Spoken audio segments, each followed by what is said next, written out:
Digital Explorer. Another day, another vlog, another learning experience we will acquire. Join us as we share our learning to all of you. We are about to explore the world of digital and non-digital resources. They can also be limited in scope and difficult to update. Digital tools, while offering interactivity in multimedia, requires access to technology, which may not be universally available. Additionally, they can be expensive to implement and maintain, and reliance on digital aids may diminish essential hands-on learning experiences. Balancing these weaknesses is crucial. In our demo teaching, selecting teaching aids should align with the audience needs and demonstration goals.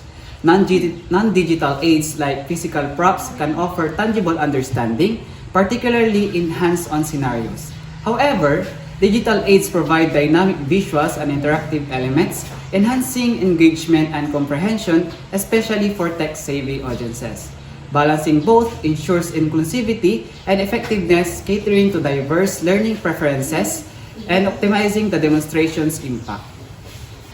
The children thoroughly enjoyed and enthusiastically engaged in our non-digital teaching methods. Using visual aids such as pictures and a diorama illustrating the water cycle proved highly effective in conveying our lesson. Hands-on activities like the letter shuffle challenge and group storytelling with a big book captivated their interest and fostered enjoyment. Conducting experiment visibly showcased the children's curiosity as they were fully focused on teacher's demonstration.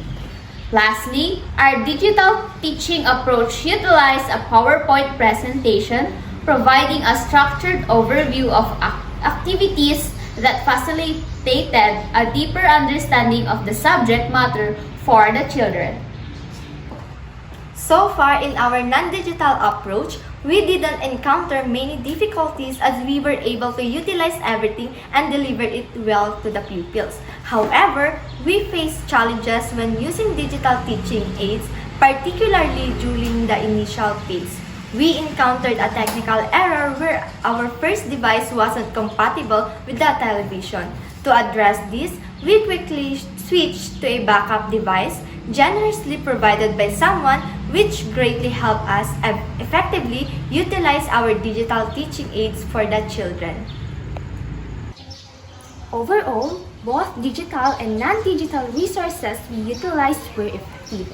Despite encountering some challenges with the digital tools initially, non-digital resources such as visual aids and hands-on activities engage the children and facilitate understanding, while digital tools like PowerPoint presentations, once technical issues were resolved, provided structures and visually appealing content. Despite initial hurdles, both methods contribute to the enhancing the learning experience, offering unique benefits and opportunities for engagement and comprehension.